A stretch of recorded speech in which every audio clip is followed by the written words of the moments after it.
Good morning. Today we bring you a story that has shaken the heart of the U.S. military community and sent shockwaves far beyond the gates of Fort Stewart. We begin with difficult news from Georgia, a shooting at Fort Stewart military base on August 6, 2025. What started as an ordinary day quickly turned into a nightmare for soldiers and their families. Fort Stewart, a place built on trust, discipline, and camaraderie, was rocked by violence from within its own ranks.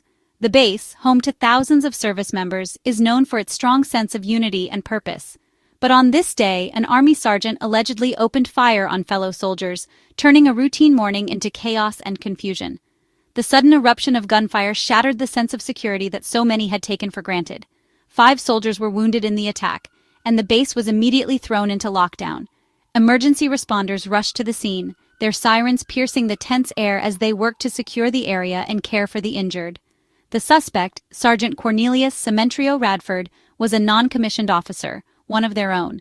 As a leader, he was entrusted with the safety and well-being of his fellow soldiers, making the betrayal even more profound.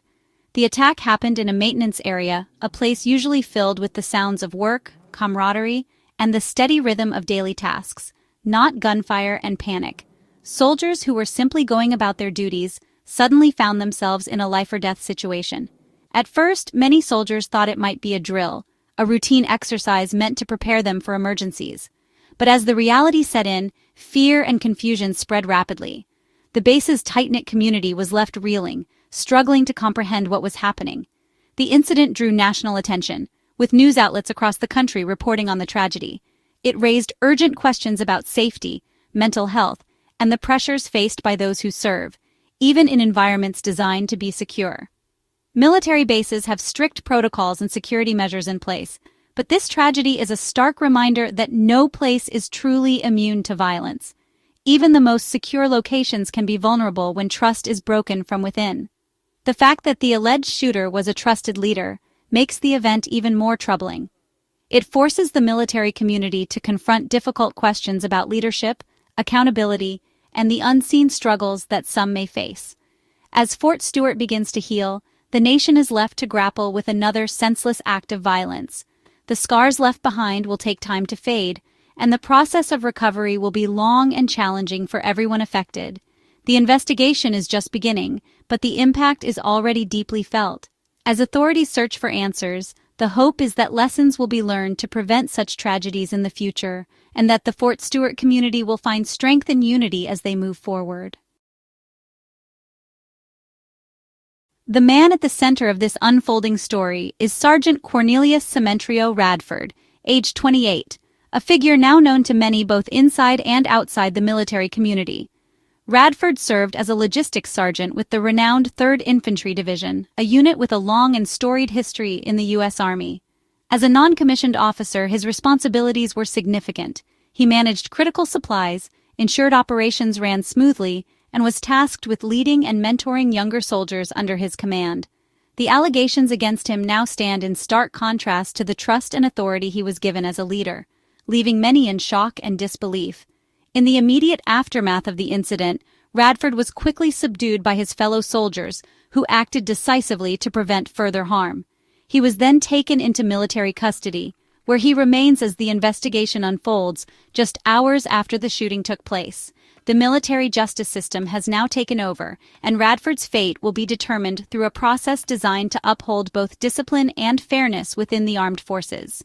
He is expected to face serious charges, likely including aggravated assault and attempted murder, reflecting the gravity of the alleged actions.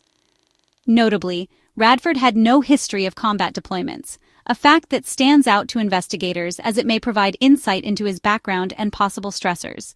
His service record is now under intense scrutiny, with officials combing through every detail for clues about his conduct and any potential red flags.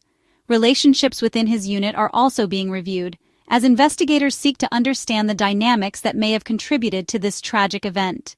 Colleagues and subordinates are being interviewed, with questions focusing on Radford's recent behavior, his performance, and his state of mind in the days leading up to the incident. Was he a well-regarded soldier, known for his professionalism and dedication, or were there subtle warning signs that went unnoticed? The unit is now left grappling with these questions, as worried conversations and private concerns ripple through the ranks. For now, Radford remains the sole suspect in the case, isolated as investigators work to piece together the full story. The focus is on understanding what could have led a trusted leader to such a breaking point, and whether any warning signs were missed along the way.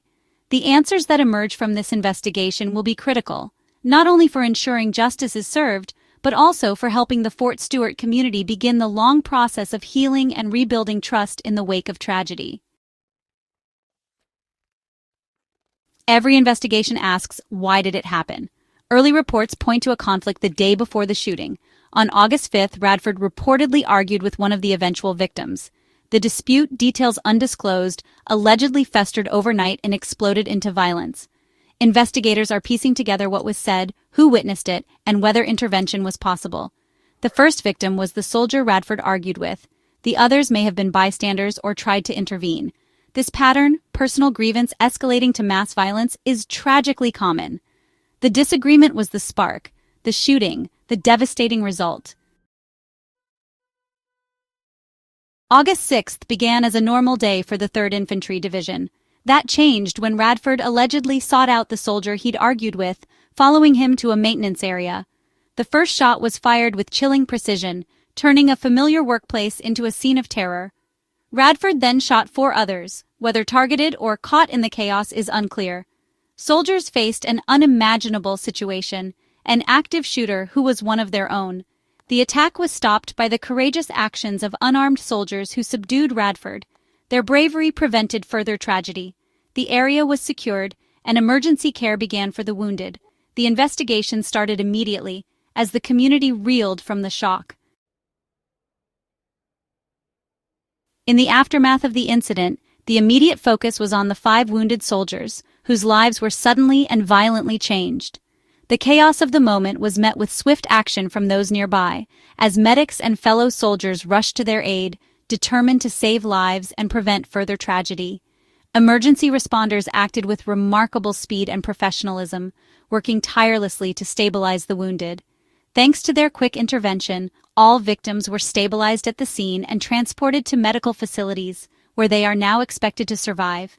Their resilience in the face of such trauma is a testament to their strength. The identities of the injured remain private, out of respect for their families and their own healing process. As they begin what will likely be a long and difficult recovery, both physically and emotionally, they are surrounded by the support of their loved ones and the military community.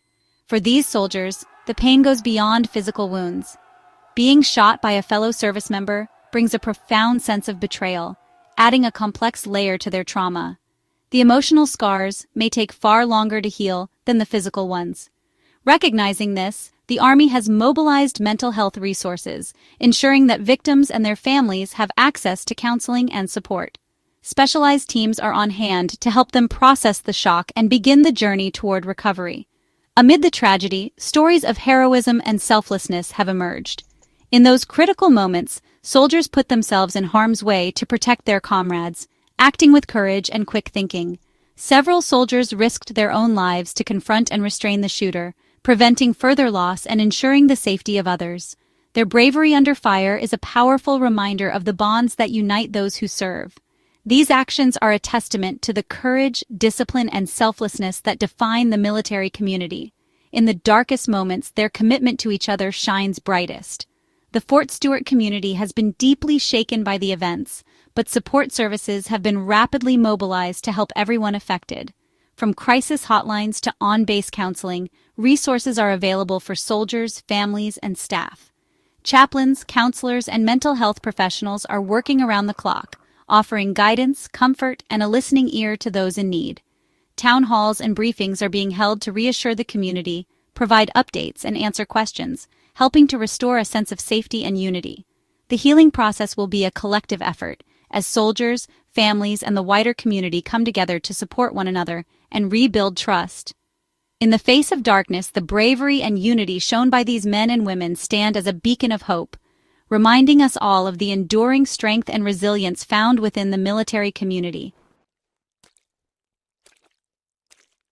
Investigators are examining Radford's background for clues to his motive. At the time of the shooting, he was out on bond for a DUI arrest in May 2025. His arraignment was scheduled for 2 weeks after the shooting, adding legal pressure to his life. For a soldier, a civilian conviction can have serious career consequences. Radford, 28, had no combat deployments, ruling out combat-related PTSD. Investigators are looking into other stressors, financial, personal, or mental health issues. Friends, family, and colleagues are being interviewed for insight. The Army is reviewing his service record for any red flags. The goal: understand what was missed and prevent future tragedies. A key detail: Radford used a personal handgun, not a military-issued weapon. Most soldiers aren't armed on base. Personal firearms are strictly regulated. Service members must register and securely store personal weapons, not keep them at work or in vehicles. Investigators are probing how Radford brought a loaded handgun into his workplace. The incident highlights the challenge of enforcing gun policies, even in controlled environments. The Army will review its firearm regulations and enforcement. The use of a personal weapon underscores that gun violence can reach even the most secure communities. This tragedy may prompt changes to prevent future breaches.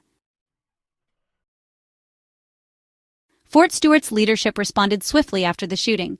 Brigadier General John Lubas addressed the public, confirming the facts and expressing sorrow for the victims. He praised the soldiers who intervened, crediting them with saving lives. The Army's Criminal Investigation Division is leading a thorough inquiry. Support services have been mobilized for all affected. The leadership's focus is on transparency, justice, and restoring trust. The response combines law enforcement, communication, and care for the community. The goal guide Fort Stewart through crisis and recovery. The Fort Stewart shooting is part of a troubling national pattern. In 2025 alone, there have been over 260 mass shootings in the U.S.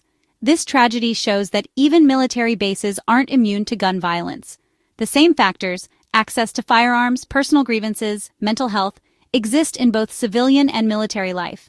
The incident forces a broader conversation about preventing violence nationwide. The attack followed a familiar pattern, a workplace dispute escalating to mass violence with a handgun. Fort Stewart's tragedy is not an anomaly, but a reflection of a larger crisis. The military community's experience adds urgency to the national debate on gun safety and mental health. Even in disciplined environments, violence can erupt. The call is clear: we must work together to make all communities safer.